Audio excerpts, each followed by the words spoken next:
Hey everyone, today I would like to share with you my story on how I taught myself to knit a colorwork vest using Steeks so that I could knit the entire thing in the round.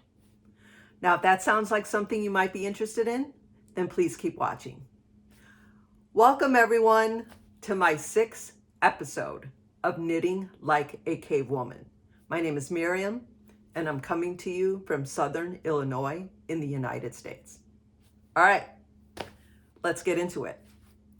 All right, I have been trying to make a video for, I don't know, maybe like the last week and a half. And I kid you not, there's been so much stuff going on about, I think it was Saturday or Sunday, we had the storm from hell.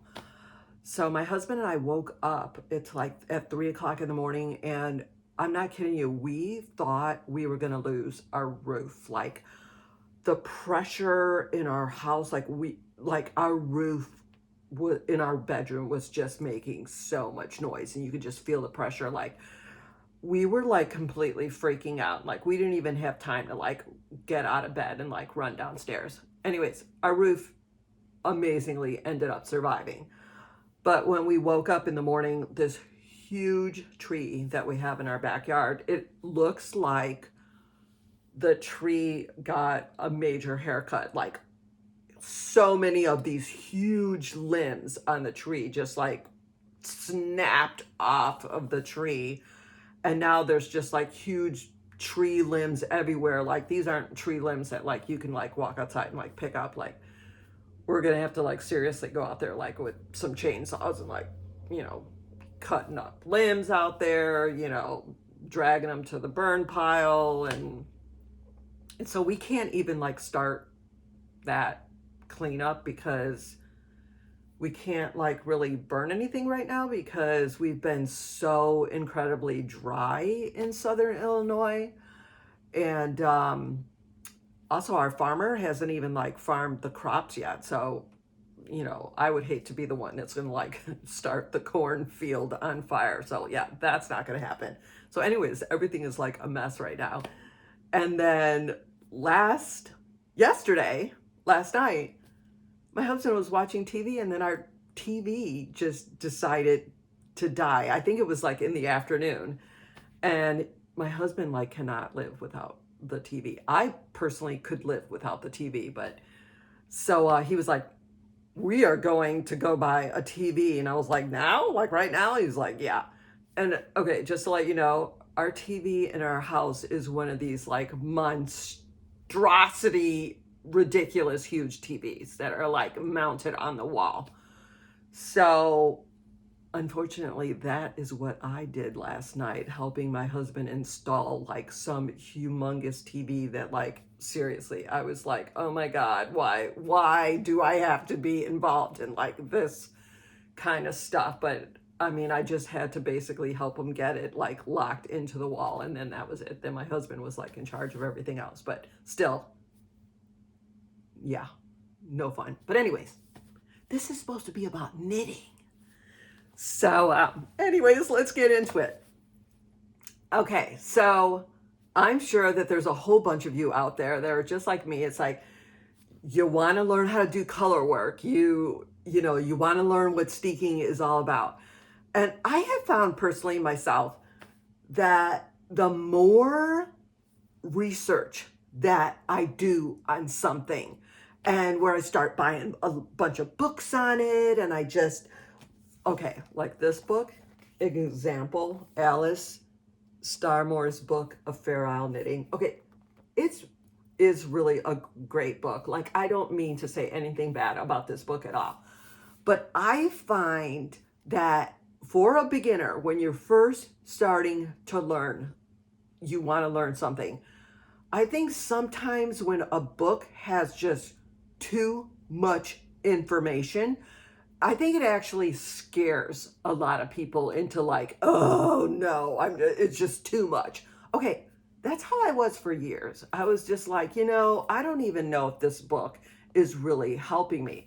And I'm not saying that this book is a bad book. I think it's a really good book to have in your collection, especially, you know, as the years go by and you start to get better with your knitting and better with color work and stuff. Then I think it's really great to go to a book like this. But at the beginning, it's like, I almost wish that somebody had like just a little pamphlet book, like just a little pamphlet book, like this is how you steek. This is just a little version of one way to cast on your steek stitches. And that's it, just in a little pamphlet. And if you want more information, you know, it's just enough information to get you to like knit a project. And then if you want more information, and then they would list the books and you can go and then buy a better book. But I think so many of us, especially like me, because I'm going to share with you my story on this one little thing that I did not know. And I was like, oh my God, this one little thing could have just been in a pamphlet.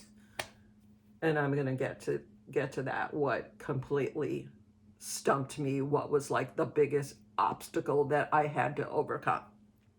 Okay, so my first thing was, oh, you know what?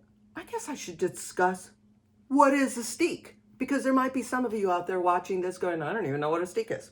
All right, a steek is basically just fake stitches. That's all they are. They're just fake stitches that you apply when you're knitting a garment so that you could just keep knitting the garment in the round. All right, I've got a lot of little things that I made out of paper just to show you. So let's just say you want to knit a vest, and excuse me in my ugly little color work design that I did here. Here's the front and here's the back. But you want to knit this whole thing in the round. Just going around. But you're thinking to yourself, how does that happen? Because you need, if I open this up, you got to have a hole here to put your arm in. You got to have a hole here to put your head through. And then obviously the other hole on the other side to put your other arm through. So what you're going to do is you're going to just cast on these fake stitches right here. And then on this side, you're just going to cast on fake stitches again. So if I bend this down right here, and you have your fake stitches here, and you got your fake stitches here, you're just knitting like a cowl. If you've ever knit like a cowl, that's just a tube. So I have a cowl right here. All a cowl is, you're just knitting around in a circle. That's all you're knitting. And I'm telling you, look at how big this cowl ends up being. If you can knit this cowl, you can pretty much knit a whole vest that's in the round. You're not that far away from knitting a vest. You really aren't. Because that's all a vest is once you put the steeks in. Okay, so I was completely horrified by the whole mystery of the steeks. But I was determined to get over it. Because if you watched some of my previous videos where I talk about my color work journey and how I got myself into holding the two colors and, you know, doing a lot of Marie Wallin color work stuff, I was like, that's it. I want to do a vest and I want to figure out how to put the steeks in. All right. So all it is, you're knitting just like the cowl. You're knitting the cowl all the way until you get up to the armpit. When you get to the armpit part, you're going to start right here and you're going to cast off. You're going to cast off stitches here, and then you're going to come back over here, and then you're going to cast on your stitches. And then this is going to allow you to keep going on your merry way. And then when you get over to the other side, you're going to do the same thing on the armpit. You're going to cast off a bunch of stitches, whatever it says on the pattern, and then you're going to come back over here and you're going to cast on. All right. So I've showed you this without the steek stitches. Now I'm going to show you my little paper with the steek stitches. And this is all just make-believe on paper. All right. So this is what it's going to look like. Excuse all my crinkling here because, all right. So here we are. This whole thing is just a big old, it's like a cowl. It's like a big, humongous cowl, if you think about it that way. So here's my front. I'm knitting my ribbing. I'm doing all my color work. And then when I get here is where I cast off my stitches, and you're making a little hole here because, and then you're going to come back here and you're going to cast on. So these lines right here, they're all my fake stitches. They don't mean anything. They don't mean anything because we're going to take our scissors at the end when we get to the top and we've casted off everything. We're going to take our pair of scissors and we're going to stick it in the hole here, and we're going to cut up this. We're going to just cut through the fake stitches. Okay? And so obviously you're going to knit a couple inches, and when you get up to your neck, once again, you're going to do the same thing that you did for your sleeve. You're going to cast off a bunch of stitches, whatever it tells you in your pattern, and then you're going to cast on for your steek stitches. And then that's it.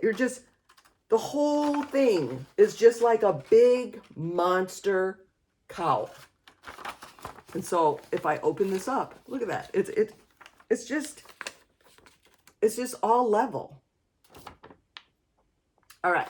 So I'm hoping that has not confused you at all. All right. So now I'm going to get into my story on how I was completely stumped. All right.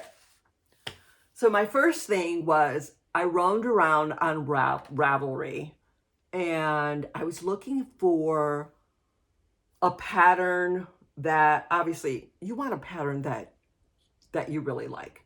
And I was trying to find like the simplest design, because my biggest fear was going to knit up to the armpits where I started my steeking. And I was thinking, oh, if I get all this knitting done and then I get to the part where the steeking and then I get lost, like, oh, it's going to be my biggest fear.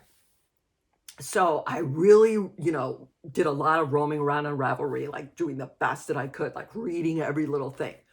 Okay, now there's one thing that I noticed is on Ravelry, and some designers are like this and some designers are not, but some designers will say, oh, this has a steek in it. This garment has a steek.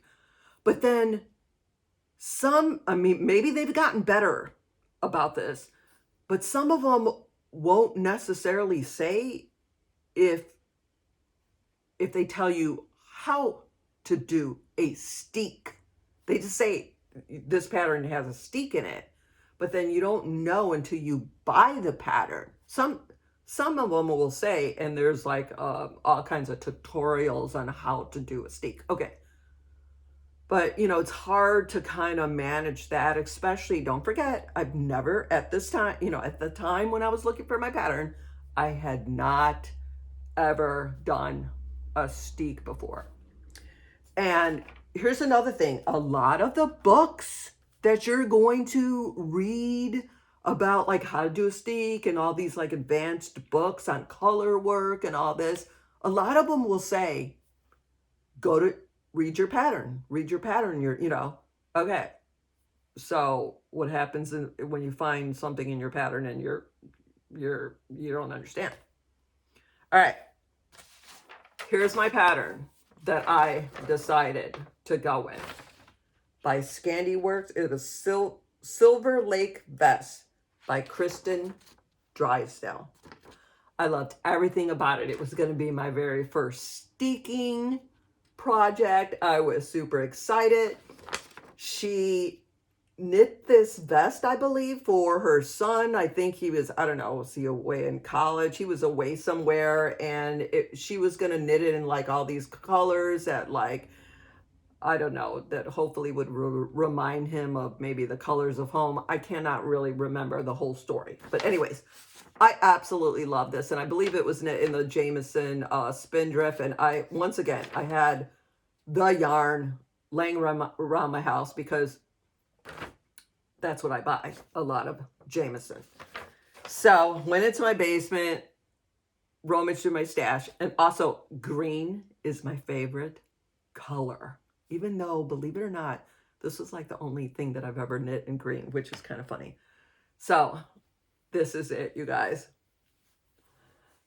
I knit this, okay. But here was the dilemma.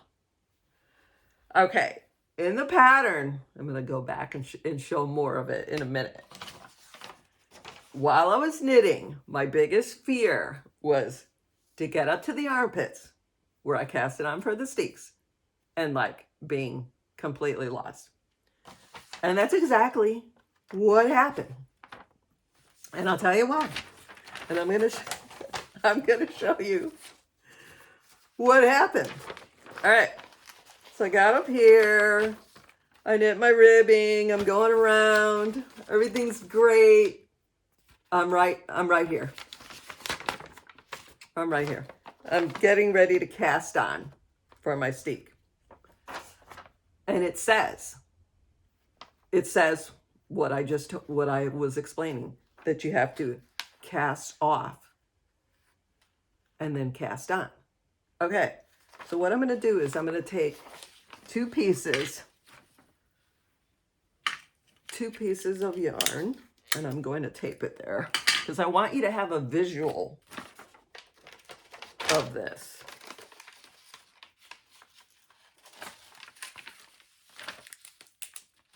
And of course my tape is not cooperating here.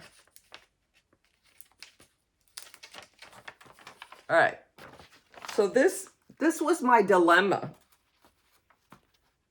So I was reading it and it says to cast off so many stitches. Let's say it says like cast off like 15 stitches. So my first dilemma was I've got two pieces of yarn here because I'm doing color work and I'm holding two colors the whole time. So I'm like, do I cast off with one of the threads? And do I just carry the one thread across and cast off? And then it says the second part is to now cast on for your steek stitches, which are your fake stitches, but it says cast off, or it says cast on, alternating your colors with your yarn. Now, when you're alternating with your colors, I'm doing color work. So I need my green thread. I'm going to alternate one green, one red, one green, one red. I'm doing my lines. So I'm like, okay, so if I cast off with one of my threads and it gets over here, is my red going to get back over there to cast off? Okay, so then I was just like, I was a little stumped by that. So then I thought, okay, maybe I'm supposed to cast off with both of them. And then I just bring both of them over here, which is kind of weird, casting off with two of the threads. Would that make it a little bulky there? Like, I don't know. My brain's just trying to, like, you know, figure this out. And then it says cast on. But I'm thinking to myself, when I cast on, I'm supposed to be over here. But how can I be over here when my threads are going to be over here? Okay, does it mean that I'm supposed to cast off and then I'm supposed to cast on right here? But that doesn't make sense either, because now I'm in my design. All right. You guys, I was stumped. I was so stumped that, okay, I did what any normal person would do. You read the paragraph over and over and over, like 20 times, because somehow your brain just wants, like, all the wording to, like, turn around somehow where you, like, are gonna understand the wording.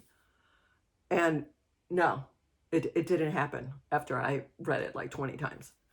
Okay, I even got to, like, so worked up about it. There was, like, a little part of me that was like, okay, I'm almost gonna cry. Like, I'm gonna break down and emotionally cry. Like, how can I not get this? It's got to be simple, and I'm not understanding it. Okay, I'm telling you, I pondered on it for so long, and then I got myself together, and I went to the garage where my husband's shop is. I had my little piece of paper with me, the little paragraph. And I was like, hey, Scott, can you stop, you know, working for a moment? I'm going to read you this paragraph. And I just want you to see, like, if you could, like, understand this. Okay. Now I know you're probably thinking to yourself, is my husband a knitter? No, he's not a knitter. Okay. But what he is he works on a lot of, like, motorcycles and cars. And I mean, that guy, like, works on engines. He does, like, body work. Like, that guy does so much problem solving. I was thinking to myself, okay, seriously, he just might be able to, like, problem solve this knitting. So I read to him my paragraph, and he was like, I have no idea what the hell you're talking about. Like, he was like, seriously, like, I've got work that I'm doing here. And I was like, oh, this is grounds for divorce. I was like, who do you think you are? And no, I didn't say that to him. Because he's so stinking sweet.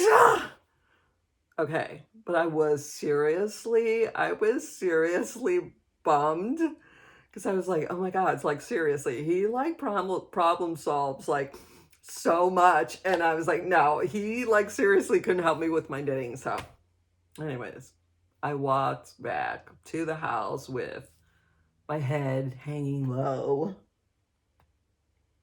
Yeah, it was horrible. So I basically sat around for 3 days, you guys. 3 days watching every video that you could ever think of on YouTube. And most of the videos, there were some good videos, there were some not so good videos, videos with bad filming, just, you know, a lot of people saying, read your pattern. Okay. And don't forget, this was around the time when my internet was so bad. I was just watching a lot of buffering going on. And you guys, 3 days of this, I stumbled upon this one video, this one random video. And I'm going to put this like in my description, this one random video. It's somebody out there who, at the time when I found this video, this person had like 4 videos on their channel. And I don't think there's somebody like there's somebody that like does a lot of posting. But anyways, there was 4 videos, and I kid you not, this one video saved my life. Okay, so in this video, she's like, you guys, I was reading this pattern and I came upon something that just stumped me. She was just like me. She was like, I just spent a lot of time roaming on the internet. Like, you know, I found, and I think she said she found a, I don't know, I think it was like something on Google. I forgot, what was everybody doing before they did videos? They did, oh, I can't even remember. Was it on a blog? I think it might have been a blog where she was like, oh yeah, I found a blog, and I was reading the words, and like somebody did this really good explanation on how to do this. And she's like, I decided I would just do this video because this will hopefully help somebody out there. Okay, I'm telling you, this woman like saved my life. So I am going to tell you exactly the little secret, the little thing that I just was not understanding. All right, so I have my 2 colorwork threads hanging there. What you do is you get some random thread, something that obviously matches the same color of whatever you were working on. So for here, I was using, you know, the green and the rust because my design work, let's just say my design work is that. But for the sake of whatever I'm doing this video, you pull out like an 18-inch piece of thread that kind of matches your garment. All right. And just for this case, I'm going to just tape it in here. Now, normally you would take your random piece and you would weave it into the back somewhere just to anchor it down. Oh my gosh, I can't even believe I could not have figured this out. All right, so now you have 3 threads hanging there. So my new thread that I just anchored in there, that's the thread that I'm going to use to cast off my stitches. Who knew? All right. So I take this and I cast off my stitches and it ends up over here. But now we don't need it anymore because we just cast it off. So then that just disappears, like we don't need that anymore. And then you guys, my 2 threads are in the spot that I need them to be. And then I cast on my stitches, and then I go about my merry way. Oh, I am not kidding you. I cannot believe that took me 3 days. 3 days. I probably got gray hairs in my hair from that ordeal. After, oh my gosh, you guys, after I found that out, I cast it on my first steek, I'm not kidding you, that, because once you do the one side, you know, you get to the other side and that's it. You have overcome that obstacle, and then that's it. You're home free. You're home free all the way until you get to the neck. And then now there's nothing to figure out because you just figured out how to start a steek. Well, then when you get to the neck part, you know how to start a steek. You just did 2 steeks. Oh, I'm not kidding you. I felt after I was able to like do that steek, I felt like when I finished this, I felt like this is it. Like there was a feeling that just came over me. Like I could do anything. I could do anything now. And here's another thing. When you're on the internet and you start like, you know, looking at people's steek projects, another thing that just really, really intimidated me is you're going to see a lot of people that have different advice. And some people are like, oh, well, how many steek stitches do I put on? Well, I use 12. And then there's always going to be somebody else like, well, I only use 6. Oh, somebody else, oh, well, I use 8. You don't get so hung up on, you know, everybody's got their number, you know. Another thing is you're going to see people that are like, oh, well, I do this finishing. I do this little crochet finishing to like lock down my stuff before I cut it. And then you're going to see something, oh, no. I do something even fancier than that. I knit in a facing. And you know what? Those things are so great when you get more advanced. Like those things are great after you've done your first steeking project. Like you need to have a starting point. And I think all those things that I was watching, the crochet stuff and everything, it was actually stunting me from just doing a very simplified steeking project. All right. So anyways, this was it. And I'm going to show you the inside because I decided I was not going to do the crochet stuff. I'm just going to fold it over. I'm going to call it a day because my object wasn't about, I mean, I wanted the outside of my garment to look really nice. But honestly, at that time, I did not care what the inside of my garment looked like. And you know what? Poo-poo to anybody who wanted to poo-poo my inside. Like, seriously. Because it's all about learning and we're all just trying to find our way, you know? So I'm going to show you. I'm going to show you my inside. Now, also, as the years go by, like just from wearing your garment and stuff, when your stuff like really kind of starts felting just from like it brushing up your skin or a shirt or whatever, I can eventually come and trim my little ends in, you know, to trim them better. But like right now, I don't care. It doesn't bother me. Like who is going to be looking on the inside? So anyways, this is what the inside looks like. This is the whole back. And here's the front. And I will say this too. And you know what? I don't even care. I probably used the wrong stuff to whip stitch this down.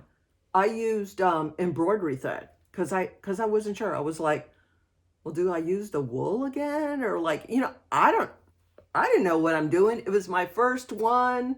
And you know what? I didn't care. And this is all in the Jamieson and Smith Spindrift. You know what?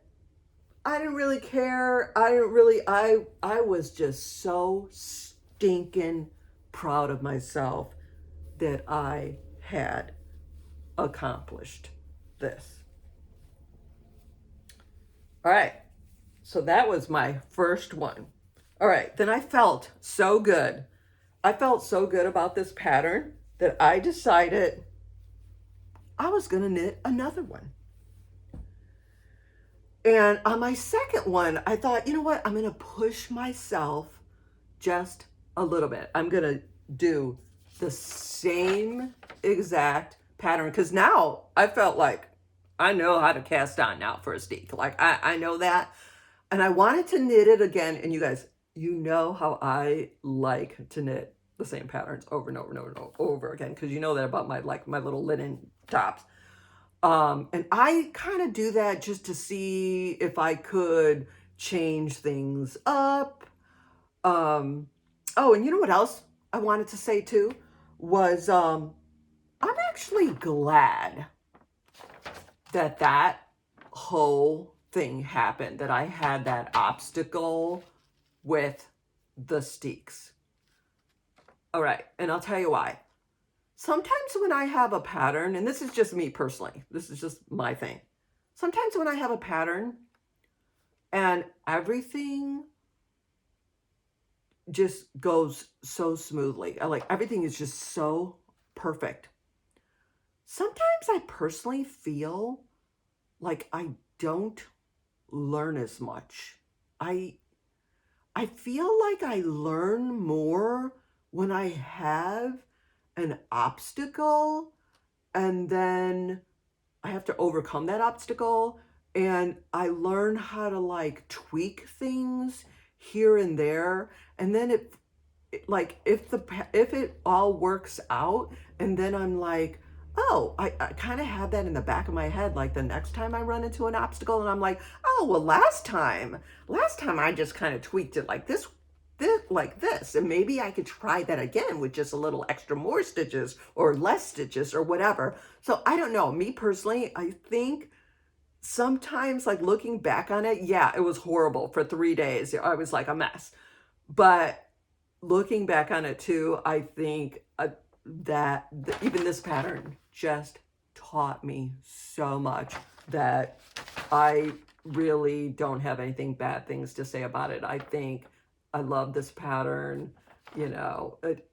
Yeah. So anyways, I decided I was going to knit this again a second time, but this time I was going to see if I could just add in some like other color work charts. And this is where, let me get my book here.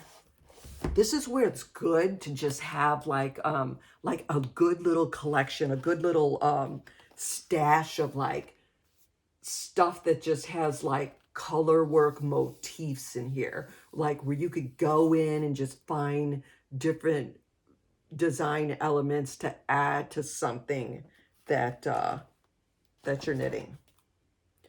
So I have that. I have this book with these motifs, and there's another book. Oh, this Alter Knit Stitch Dictionary. Oh my gosh, there are so many really great color work motifs in here. So all right, so anyways, here's my second vest that I made. Now this one, basically I followed the same vest that I just showed you, the green one. The only two different things that I stuck in here was this row with these little triangle things, and I think it's this row with these little squares right here. So it's the front, it's the back, and then this was knit once again with the Jameson and Smith. And I'm going to show you the inside,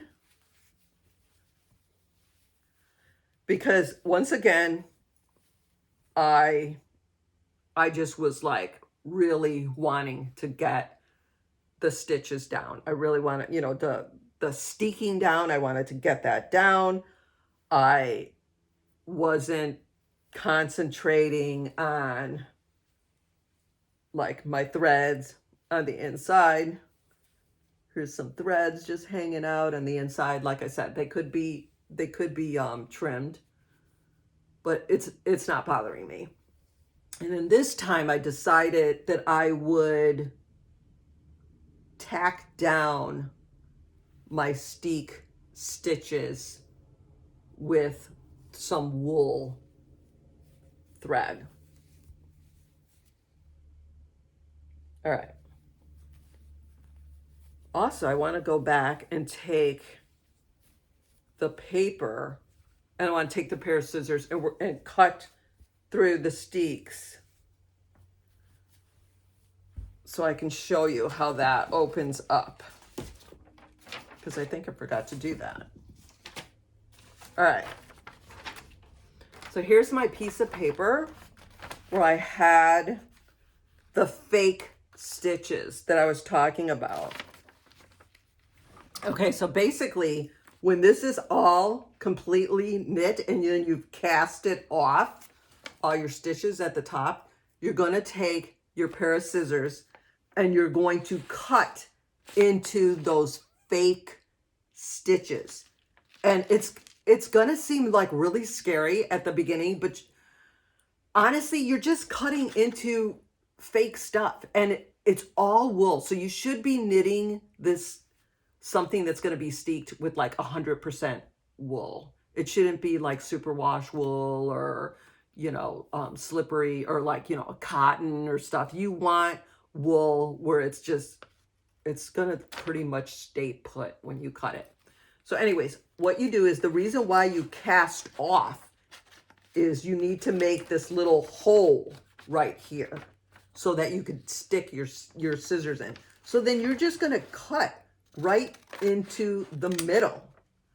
And when you cut that, this just folds over. And then this part folds over too. And look at it, it turns into a sleeve hole. You guys, it's like magic. Like when you start, you know, oh, so that's what the inside looks like. So the steek stitches, they just kind of fold over, and then you just whip stitch and tack them down. You guys, I'm not kidding you. Like when, yeah, it's so much fun. It is so much fun when you like just start to tackle this and you just feel like you have just become this like super master knitter. Like, yeah, I'm trying to encourage you guys to like try it because it's so much fun. Okay, I became so addicted after I did that first one that I couldn't stop. You know how like I'm with my little linen tops, like I've got the one pattern and I can't stop. I just keep knitting that same little tank. Okay, that's basically what happened to me. Yeah, I just like, I could not stop knitting this. So then of course I had to knit a third one. And at the time I was knitting, well, you know how I'm always knitting socks. I'm always knitting socks on the side. I was knitting Summer Lee's, I had joined her little sock club. And I don't know, if for those of you who don't know, she's like a sock knitter and she started a sock club, I think it was like last year, and she has it going on this year too. It was like $12, and it's $12, and like every month she sends you a sock pattern with like a chart. It's a great way to get charts, like, because once you have a chart, you can use that chart not just for socks, you can use charts for like whatever.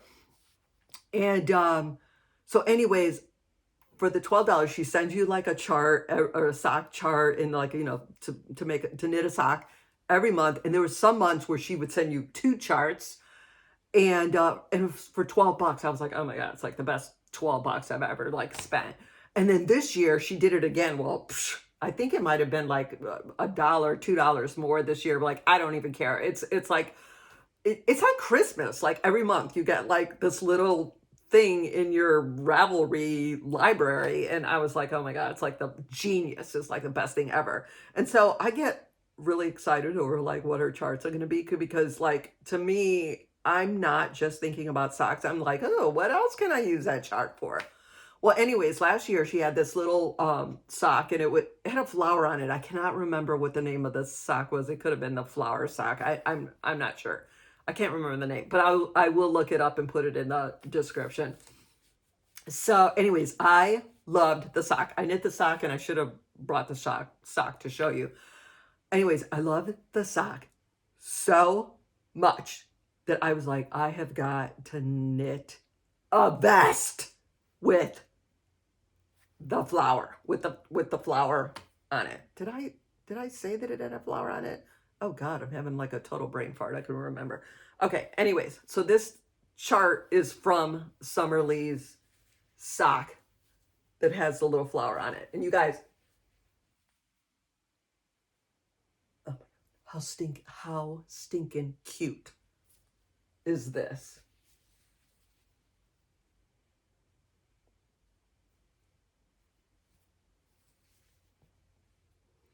Anyways, I love this so much.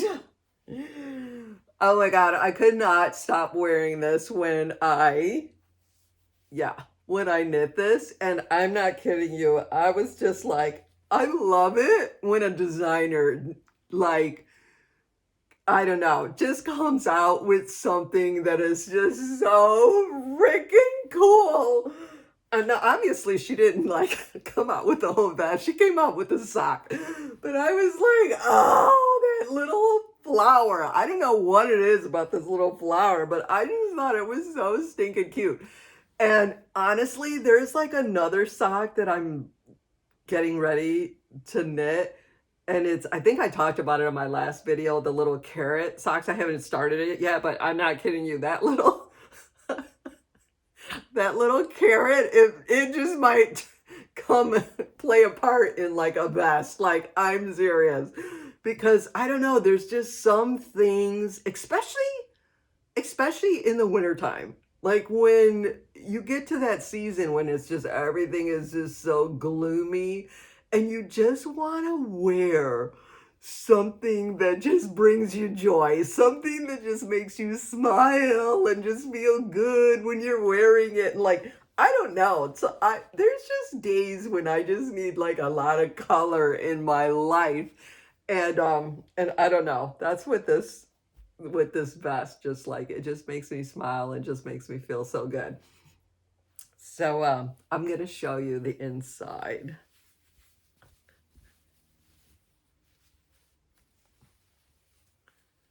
All right.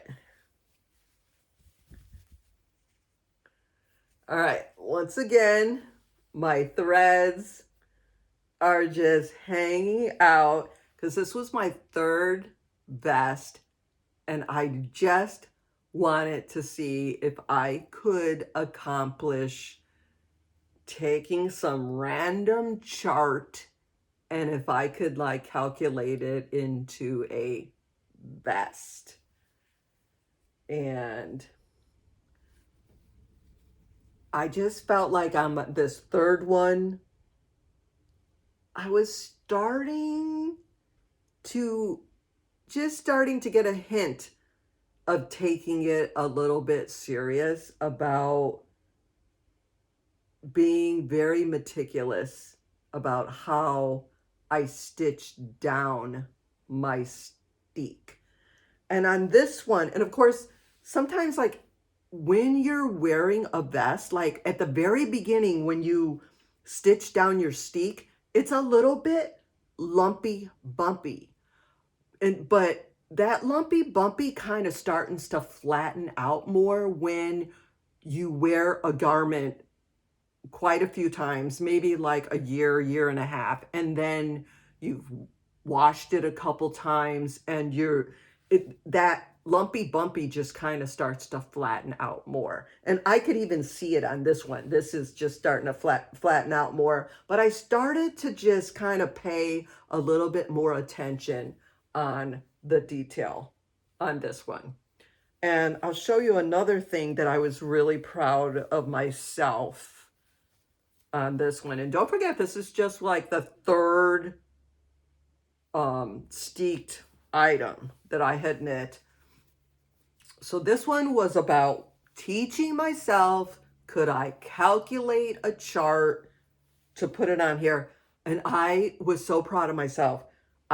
You have to think about your V-neck and what is going to be the center. So I knew that flower has to be dead center.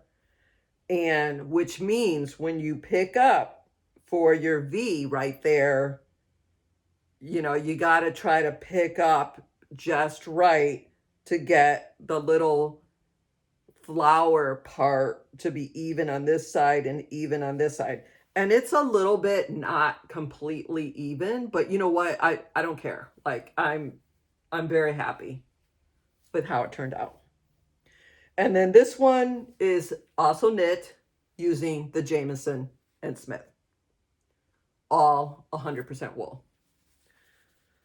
All right, moving on. All right, then I decided I was going to knit it again because this is just like, I just really almost want to get this like so memorized. What am I looking for? I'm looking for, all right, so then I had seen a sweater in Marie Wallin-used Gentle book. I'd seen a sweater that I was like, oh, this sweater is called Bramble. And I thought, oh gosh, that is so gorgeous. But you know,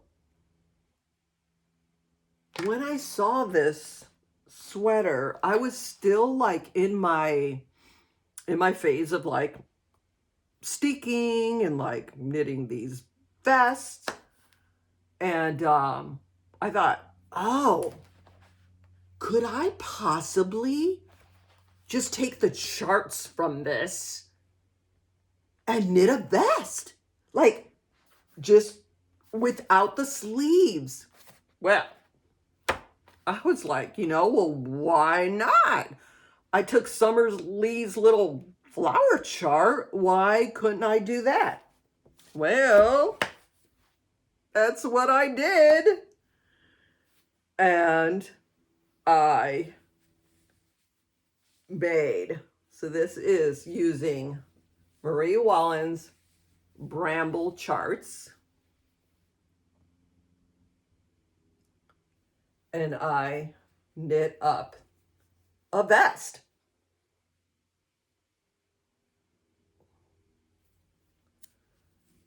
And let me tell you, I was so excited about this. Like I was on a roll. I was on a roll.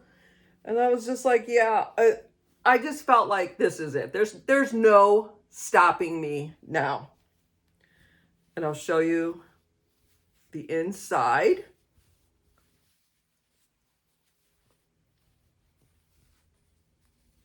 Okay.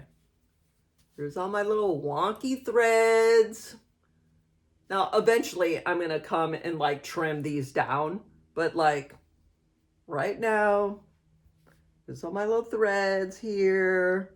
Because there's a lot of changing colors. So all my stitching on the inside. All right. So, still going. I was super proud of myself. I felt like I really think I've got the steeking thing. I think I got it done. I'm feeling really comfortable about it. Now, then, and I hope I have it here. Okay, then I kind of started roaming around for like, are there any other yarns that I could use besides Jamieson and Smith? And honestly, like we're all trying to like find a deal here and there, as time goes on, it just seems like yarns just get really, really expensive. And I stumbled upon this yarn that I was not familiar with. It's by, and I should have brought some yarn. Well, you'll see it. It's by Harrisville Designs. It's 100% virgin wool from New Zealand, and it comes on a cone. It's 900 yards for $26.50 in the United States. And it comes in 58 colors. Okay. I ordered that, and I think they might call it sport weight, I think. But honestly, I found it to be, okay, it's just, maybe it is like a sport weight, I don't know. But I found it to be very compatible to use with like the same size needle, because I do my ribbing in a number 2 needle, and then I switch to a number 3 needle when I'm doing the color work. And I found that I could just knit the same way using the Harrisville design wool. Now, another thing is they, on their wool, like on the internet, it says Shetland when you order the wool. Okay, but it's not really Shetland. It's wool from New Zealand, and it's like a blend. It's like a mixture of a whole bunch of wools, but it's not technically Shetland. So that part kind of gets a little bit confusing. Okay, and here's another thing I will say about it. So I ended up ordering some, and I do love, love, love the wool. Absolutely love it. I order that. I buy a lot of that too. But I will say this. It is on a cone, and I think I have said this before, that I notice when I order stuff on a cone, I think it has to do with how they process it to put it on a cone. They put a lot of spinning oil on there, and I think that's to get it on the cone.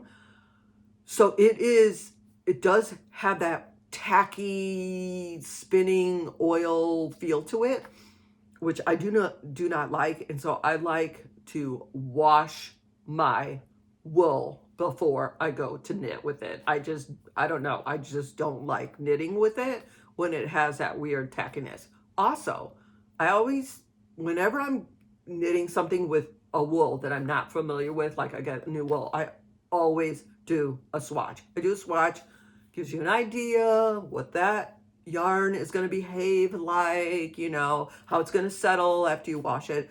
And okay, with the Harrisville design wool, I am so glad that I did a little sample with it, because I did notice in my sample that my sample bled.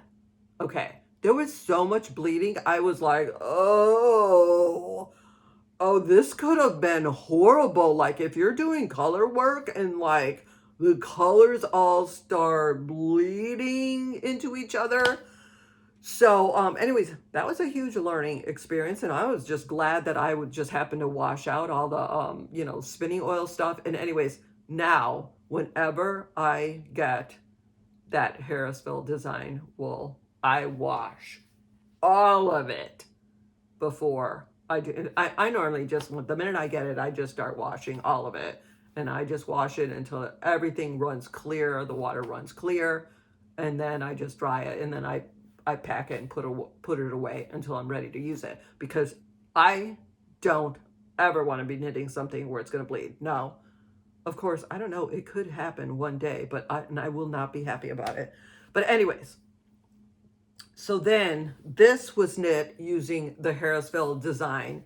And obviously I am so glad that this did not end up bleeding and stuff, because obviously I washed all the wool before I even knit this.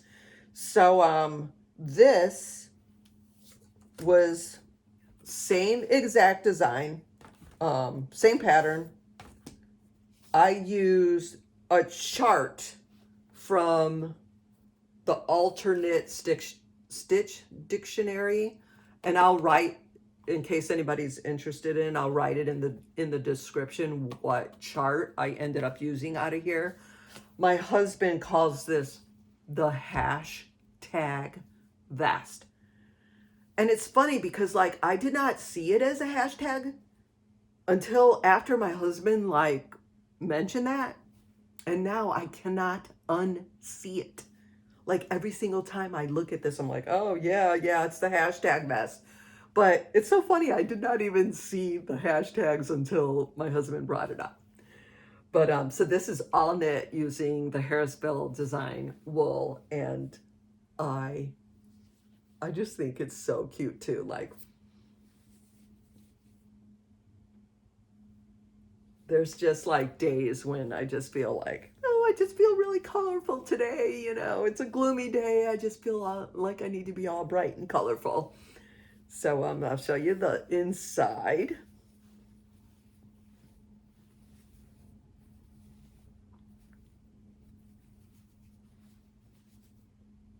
Oh, you know what? Okay.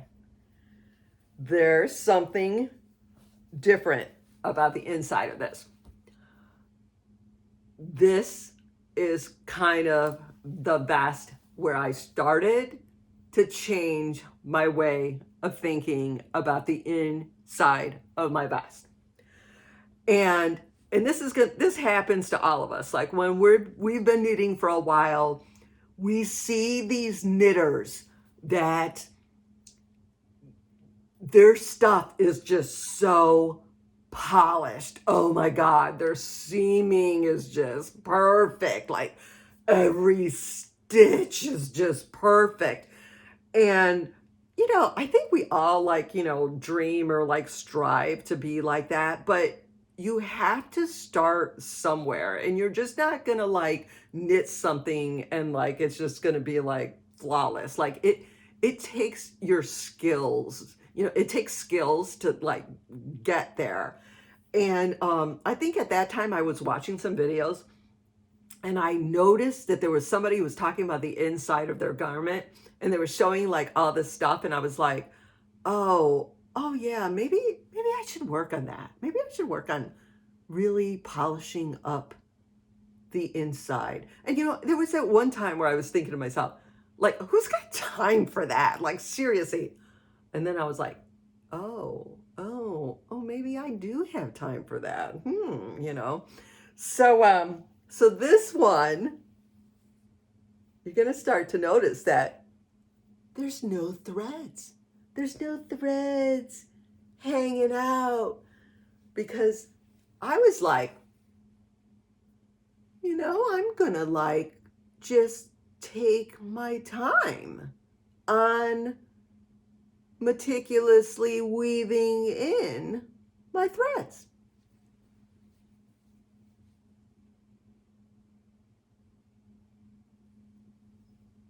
And I mean, look how pretty that is. I was just like, I don't know, this one was like a really big turning point for me on, I felt like my outside and my inside of this.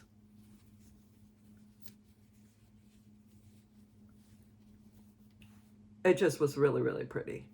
And I was really, really proud of myself. And I thought, you know, I mean, no one maybe is ever going to see the inside, but I don't know. It just made me really feel good that like, yeah, maybe I could make a Chanel jacket one day. I don't know. So anyways, that's that. Okay, then I decided, if you notice, all of those were V-necks. I was like, well, could I use the same pattern and just change it to a round neck?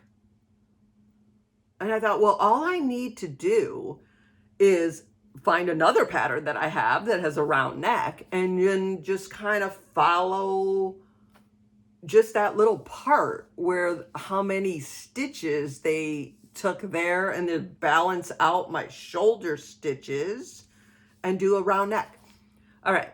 And then at that time, you know, I'm always knitting socks like on the side. And let me find it. I had this making book, and in here is Mary Jane Mucklestone has these socks called the Kanoko socks. I think Kanoko socks. Oh my gosh.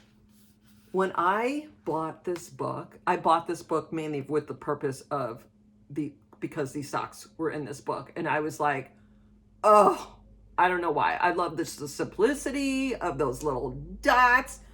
And I have the socks and I wear the socks all the time. And I didn't bring the socks right now to show you. But anyways, I knit these socks. They're one of my favorite pairs of socks. And I definitely want to go back and knit more of them in like every color. But anyways, I always loved this pattern. And every time I put these socks on, I'm like, oh, those socks are just so stinking cute. And I was like, that's it. I've got to take the chart from that pair of socks and knit myself a vest. And that's what I did. And oh my gosh, I love this so much. And I switched and I taught myself how to just use that same pattern again. And I just did the round neck on it. And this is using the Harrisville Design wool. You guys, love it. I'm actually thinking that I need to have another dot vest, like maybe just change the dots out with like, I think I need to have like a whole series of like just different dots. But anyways, I absolutely love this. And I wear this too. This just makes me put a smile on my face. Like I think all my colored work knits, I put a smile on my face just because, I don't know, I just feel really good that I've like taught myself this and it's like, I've just accomplished this. Anyways, here it is. Here's the front. Here's the back. And I'll show you the inside. And this one, this one is when I just was like, all right, I'm going to even get even crazier. And I'm just going to try to weave in my ends to the point where you can't even see like where the hell my ends are. I don't know. I just started getting like a crazy person. And yeah. So you can't even like see where the threads were like woven in.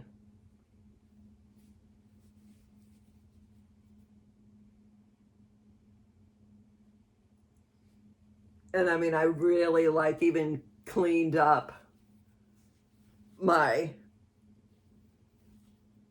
whip stitching, my steeks. So this one, I just felt like that's it. I got it going on. Like, yeah, super happy.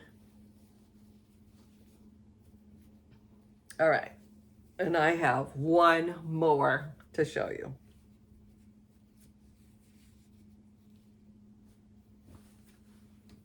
All right, then I started just like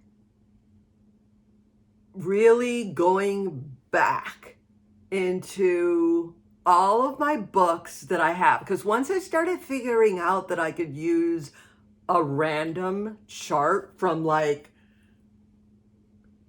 anything. Somebody had a chart where they knit a purse or whatever. I started like, okay, when you think about like, if you own any sock knitting books, all the charts that are in like the sock knitting books, and like, there's just like a million charts in these books. And I just started going through my books looking for charts. And oh my goodness, this book, The Mittens and Socks from Around Norway. Oh my gosh, there are so many gorgeous charts. Like if you just get on Ravelry and you even look up like mittens, there's a gazillion charts like, you know, for mittens. And anyways, it's endless. You could make yourself crazy. But anyways, let me find, so anyways, okay. These are mittens from Gauldal. I'm going to have to put a lot of stuff in my notes. But anyways, you guys, here's the mittens, and I fell in love with this chart. And I was like, that's it. I have to make a vest in that chart. And oh my goodness, here's the vest. And this is knit with the Harrisville design wool too, because it's just, you just get a lot of wool for your price point.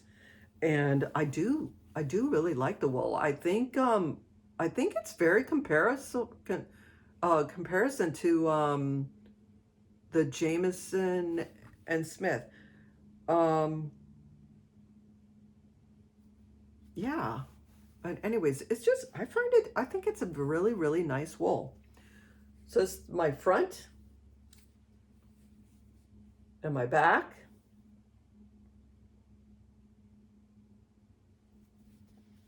And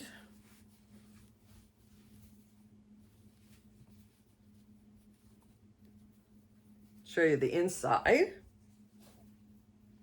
See inside. And once again, I was really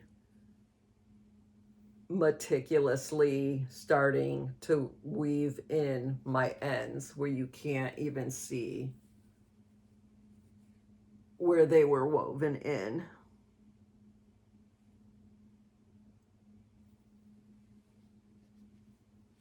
And I was just really paying attention to how I wove down, you know, whip stitch down my steeks.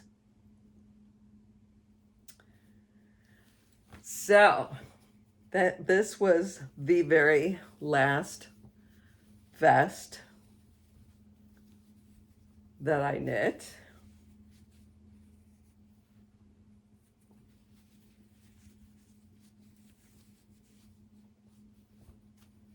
And yeah, I love it. I think it's really, really pretty. So you guys, I just want you guys to, you know, to just try to like push yourself to start somewhere. And, you know, I showed you my very first ones. I have threads all over the place and stuff. And like, you just need a starting point for something. And, you know, don't get hung up like, you know, like I was hung up for the longest time on like, oh, the finishing and the people that were like, oh, you got to crochet it down. You got to, you know what? You don't even have to do any of that. Now, would I like to do some of that? Yes. I have ideas in my mind on how I want to get even better with my finishing. I still have not done a steeked, like a steeked cardigan. I haven't done that yet. I've only done a steeked vest. I would like to do a steeked cardigan, and I would like to, I just saw, just a couple nights ago on Pearl Soho's, on their channel, there was like a beautiful, beautiful tutorial on how to do, they steeked it, and then they did, I think it was a knit facing that they called it, and where they rolled the steek over, and it had this little knitted facing.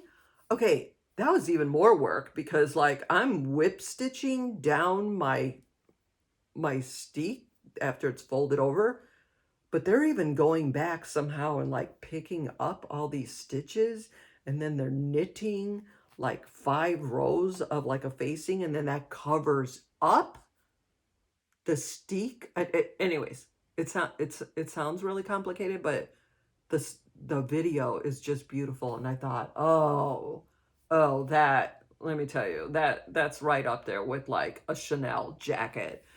And anyways, so my dream now is to knit a full cardigan, have it steeked, and do that, I can't even remember what it was called, the facing, do the knitted facing. That's my goal.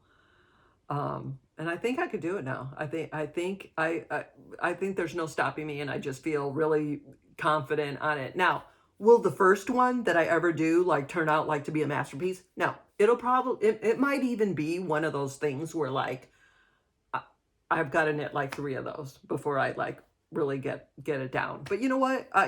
Who knows? Cave woman is like crazy, and she might just knit 3 of them. Who knows? Okay, here's another vest that I want to knit. For those of you who have this, I think this might have been the last Pom Pom magazine that they came out with. You guys, this outfit, oh, I'm not kidding you. There's somebody, if you go on Ravelry and you look up, like, what is the name of this? The Fortuna Wheel Pullover. And I'll put this in my show notes too. If you go on Ravelry and look up the pullover, somebody they turned it into a vest. It's this, but they made it into a vest. And when I saw that, I was like, no, I've got to knit that. And then the ribbing, if I remember right, I think the ribbing is all in a different color. Like one might be like a bright yellow, and then there's like a green ribbing, and then a blue ribbing, and an orange. Like I don't remember exactly, but I'm not kidding you. I was like, okay, that's it. I have got to knit another vest with like this crazy design in it. Like, oh, and you know, that's it. There's just so many things out there to knit. So many things. And just my idea, I have way more ideas in my head than the time to ever knit. So you guys, I have probably babbled on for like the longest time. Oh, what am I wearing? You guys, I'm wearing the Bolin tee. Bolan. The Bolin tee by Lila Raven. And you know what? I cannot tell you the yarn because I made the yarn up. This was like back when I was like spinning like a crazy woman, which I don't spin as much as I used to, but I used to like grow my own cotton and you know, spin my own cotton. I still have like tons of cotton that needs to be spun. But so anyways, this is cotton from my garden that I grew, and then I hand processed it. It's 1 ply of cotton. And then I used to do a lot of weaving like years ago. So I have a lot of like weaving yarn, and I did a lot of weaving with cotton, which is cotton and linen. So anyways, I took one of these and then I blended it with another strand of my cotton, and I ended up knitting the Bolin tee. Also, this tee, for whatever reason, this just happens to me, this top part, the lace work, for some reason, I could not figure out the lace work. Like I couldn't figure out the chart, and I don't know. Sometimes lace just does that to me. So, oh, what lace did I ended up? I used a sock.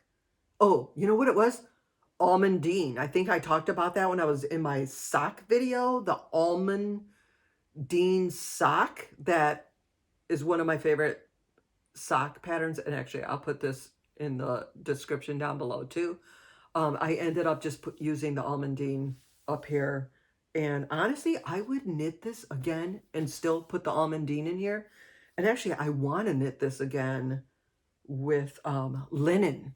Oh, I think this would be really cool in linen. And anyways, this is like, you know, it's also just another thing that I want to knit this again in linen. So yeah, just stay tuned for that, because you know this is going to appear again eventually. All right, you guys, I think I'm going to grab my banjo and do a little tune. and wrap this up, because I don't even know how long this is. Ah, all right, you guys. I think I'm going to play a tune called Bust It. And this is a tune by Harlan Howard. And I think it was written like in the early 60s, I want to say maybe 62, 63. And it's been recorded by like Johnny Cash, Ray Charles. There's a whole bunch of artists out there that have like recorded this. And I believe Ray Charles won a Grammy off of this.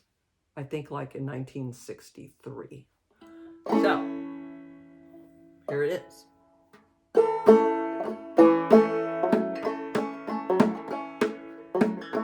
Bills are all due.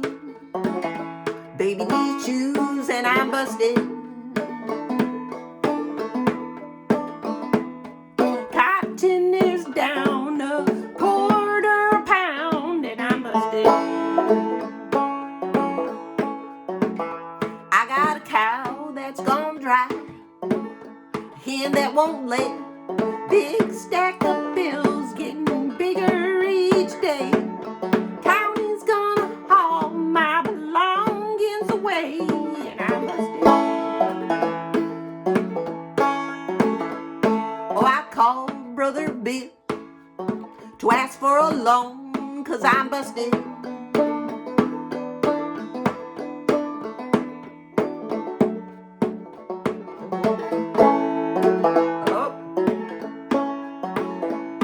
Oh, I called Brother Bill to ask for a loan, 'cause I'm busted. Oh my gosh, I can't even remember the words. For a loan, 'cause I'm busted.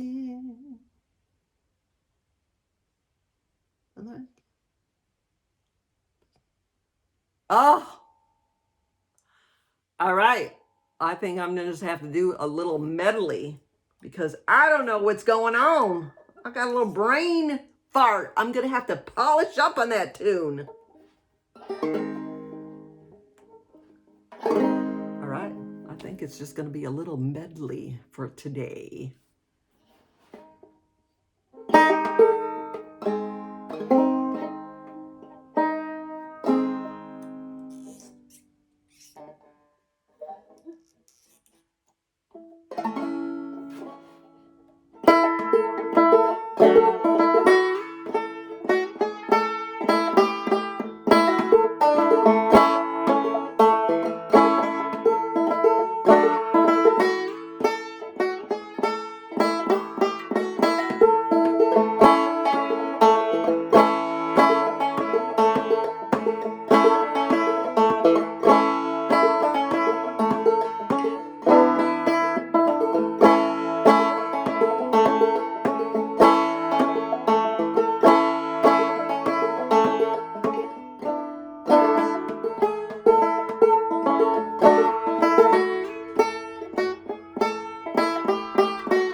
All right, I am going to have to brush up on that busted tune.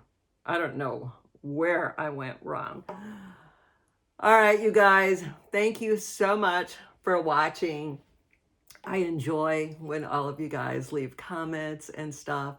And so let me know if any of you have ever steeked something, and hopefully maybe I've inspired you to try to steek something. All right, I'll talk to you guys soon. All right, bye. Thanks for watching.